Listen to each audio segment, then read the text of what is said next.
तुम्हा लोकांना किती बोलले? किती? अरे बोला तोंडाने. अगर 300 ना गाड़ी भाड़ा करून 200.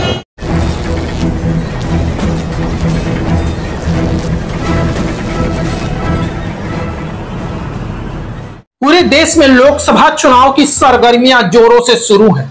उसी क्रम में ठाणे लोकसभा क्षेत्र में भी चुनावी घमासान शुरू है।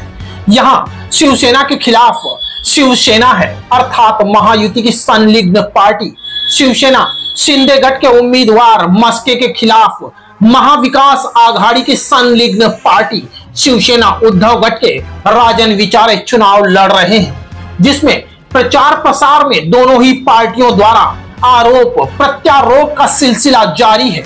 वहीं बीते कल अर्थात 14 मई को भाईंदर में महायुति के उम्मीदवार मस्के की प्रचार सभा थी, जिसमें कार्यकर्ता व आम जन को मस्के को वोट देने की अपील करने हेतु वो भाजपा के विकास काम की गाथा सुनाने स्वयं महाराष्ट्र के उप मुख्यमंत्री देवेंद्र फडणवीस उपस्थित हुए, जहां उन्होंने कार्यकर्ताओं को संबोधित भी किया, जिससे कार्यकर्ताओं में एक अनोखी ऊर्जा नजर आई।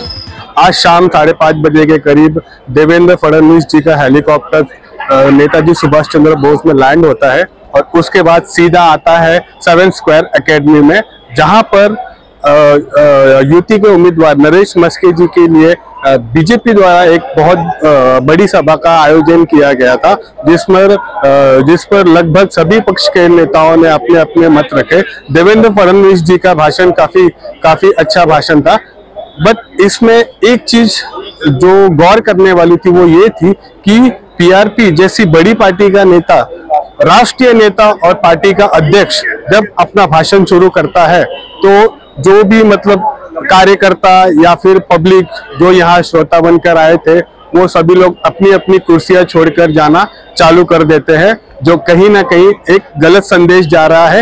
एक राष्ट्रीय नेता का अपमान हो गया है इस सभा में, ये एक देखने वाली बात है। महायुति के इस प्रचार सभा में ठाणे लोकसभा क्षेत्र से बसें भर भर के भारी मात्रा में महिला व पुरुष कार्यकर्ता उपस्थित रहे।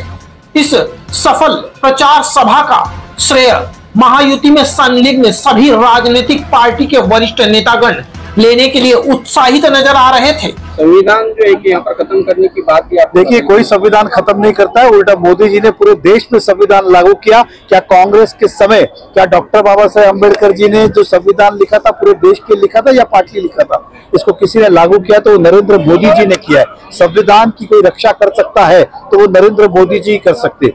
आप देखेंगे तो देश के प्रधान राष्ट्रपति कौन कौन बने? जब मौका मिला तो पहले अब्दुल कलाम जी बने, मतलब जातिवाद और भेदभाव नहीं। दूसरी बार आप देखिए कोविड जी बने, एक दलित समाज का व्यक्ति राष्ट्रपति बनता है। तीसरी बार आप देखिए एक आदिवासी महिला राष्ट्रपति बनती है। तो आप मुझे बताइए, सभी समाज, सभी धर्म और संविधान की रक्षा कौन कर रहा है?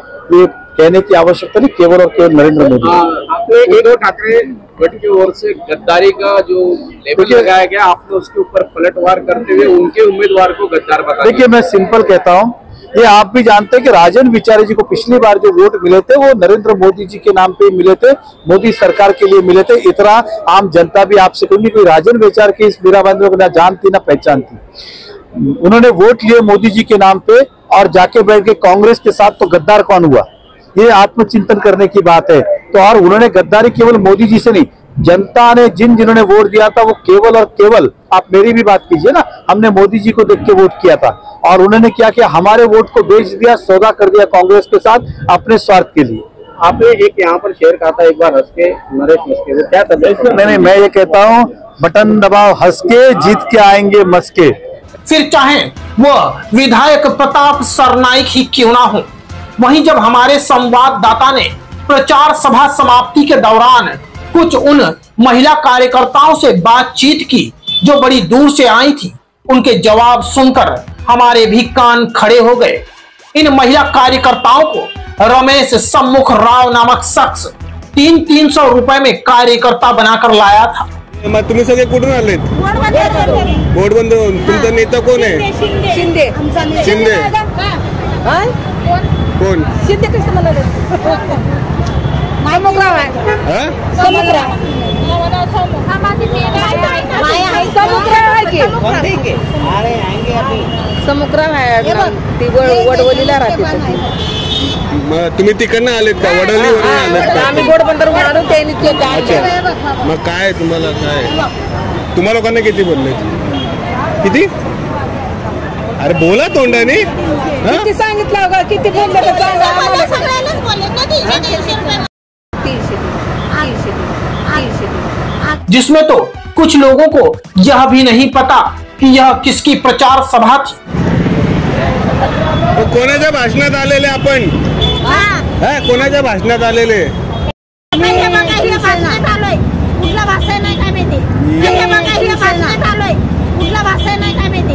वहीं एक महिला ने बताया कि 300 रुपए में से 100 रुपया किराया काट के देंगे. वहीं एक महिला ने तो हमारे संवाददाता से कहा कि आपको प्रचार के लिए कितनी महिलाएं चाहिए? हमारे पास बहुत सी महिलाएं हैं, हम किसी पार्टी से बंधी नहीं हैं. घेऊन बाय आले. तुम्हाला तर तुमचा नंबर द्या. तुम्हाला जर पाहिजे असले तर आम्ही बायका घेऊन येऊ शकता, कारण आम्ही कुणाच्या बांधलेलं नसतं. तुमचा नंबर द्या. तुम्हाला जर पाहिजे असले तर आम्ही बायका घेऊन येऊ शकता, कारण आम्ही कुणाच्या बांधलेलं नसतं. यह सब सुनकर आप ही अंदाजा लगा सकते हैं कि इतने विशाल आयोजन में मात्र उप मुख्यमंत्री फडणवीस को खुश करने के लिए और अपना भौकाल बनाने के लिए किराए पर कार्यकर्ता जमा किए गए थे.